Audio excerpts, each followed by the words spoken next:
Namaste and welcome back to class, to this series of relationships. And as I promised, I will interview my husband about the baby and the man. And some of you have said, how this look in the real life? What is it that I need to do? Well, first of all, I want to remind you that the last thing I want is that you follow a formula, because each woman have a very different approach and qualities and attributes to exercise and to project into their relationships. So this is just guidelines who had worked for us, for me, as a woman, to make our relationship thrive and be just I guess the best friendship ever you can have, with all the elements of pleasure and sharing and compassion and support and so on. So Matthew, welcome to class and to this interview. Thank you. And as I say to you early in the morning at breakfast, I say, what do you how do you know that I am not babying you? What do I do? Or how do you know that I am not babying you?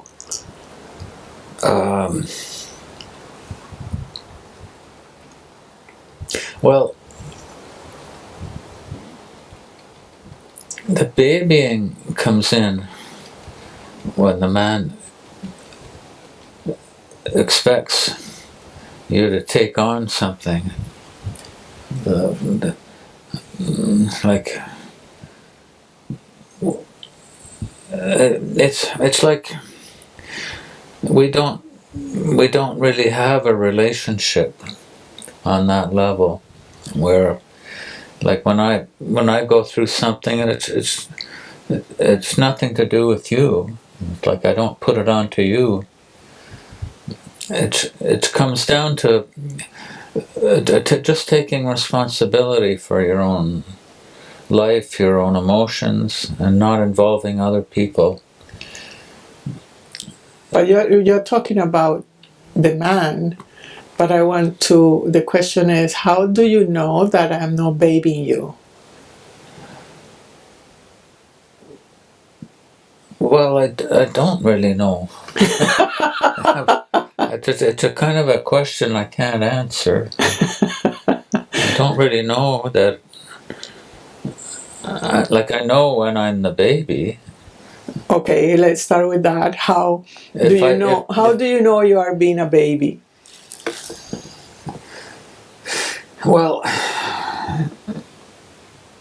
you want to put something on me. Yeah, right? I want to involve you in something that has nothing to do with you.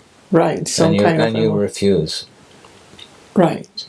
Initially, if you do that with men, they're gonna probably do a big tantrum, because they're used to getting to that kind of thing, you know. Right, so it comes in a form of a blame, so it may be helpful for you guys. It comes in a form of blame. You say, oh, I am like this because of you, or I am, you need to do this for me so I can feel loved and welcome and this and that. It's actually a lot of those unspoken agreements. They all come to the surface in life, you know. Even if you think you've spotted them, they still come to the surface, you know. And if you're sharp enough to catch it and you don't buy it, that's when the not babying comes, you know. Yeah, so it has nothing to do with depriving you from tender touch or telling him how beautiful he is, or acknowledgement, right? Level. Right? So that needs to be clear, because sometimes you got to understand about the ego. The ego is it's that part that it's like in men, maybe women too, but it doesn't want to take responsibility. It's looking to put reasons for its predicament, looking to blame the outside. When you realize that and you start to take more and more responsibility, then you tend not to put it on to the other anymore, you know. So it comes down to how strong you are in not feeling guilty. If the man is blaming you or requesting something that involve that action and reaction, and you say, no, I am okay the way I am, and whatever I am doing is not hurting you. That solidity within the woman is the number one thing, and not to feel guilty. It's just like you are not a byproduct of the man, and that you are thoughts or process or short pitfalls, and it's the opposite. You can uplift the man. You can by not buying it, and if the blaming continues, is to be that ready to walk away. Really, it comes to that. Well, yeah, like if you buy into it because you feel guilty or whatever, then it's over. Then we lose altitude. We start to relate on a very low frequency, you know. Yeah. So by not babying me or babying the man, there's a possibility for a higher life, you know. You're not relating on the level of ego. And from that point, what is it you appreciate in the woman? Well, the man, like the woman contains the man in a certain way, and the man contains the woman in a different way. How that works for you? Well, the woman contains the man precisely by not buying his tantrum. Like in every man, there's a big baby somewhere. You know, especially if they've been raised and not contained by the mother, then they expect a certain thing, and those expectations are not met, that's intolerable, and men can get violent, you know. So the woman contains the man simply by not buying it. And how you see the man containing the woman? By being by being steady. You know, men like to provide the stability.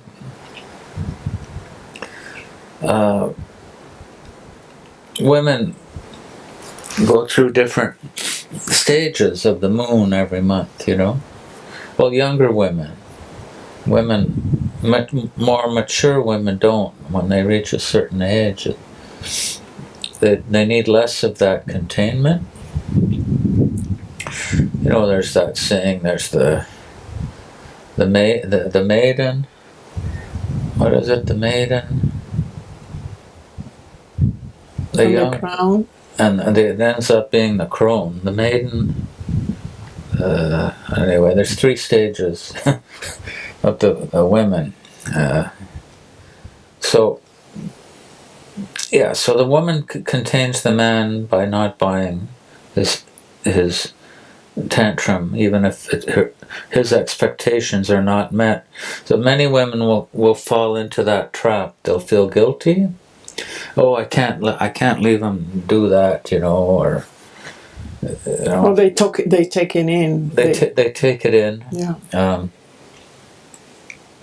The man can do the same with the woman. Can take it on, try to take it on, try to save the woman. That's a big one, and not to try to change the other. And really, you can't change anybody. Mm-hmm. When we first meet somebody, like if you first meet a woman or you first meet a man, usually you see it right at the beginning. And what you see is what you get. People change, but very, very slowly, you know.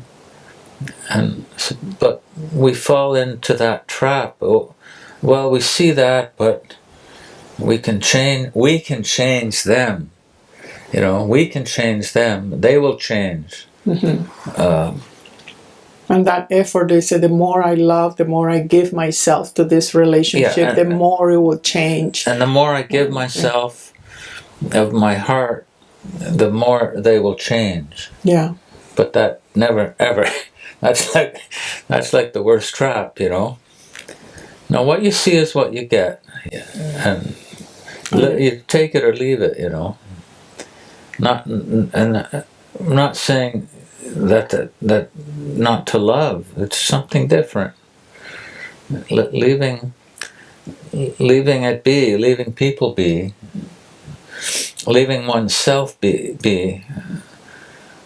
Not thinking you have to change to conform to their expectations. Same with women, that they have to change because to please the man, you know. And they end up reducing themselves, and then there's nobody there anymore. The man is unhappy. Yeah. You know, it becomes all these vicious circles. Yeah. And I have to say that the less attractive thing for a man is a woman that is insecure. It may be an easy prey for take advantages, but at the very heart is not being attractive. As for us, is not attractive a man that is just a big baby. I hope this is helpful for you, and thank you for your questions and comments, and I will see you in our next class. Namaste. Thank you, Matthew. Thank you.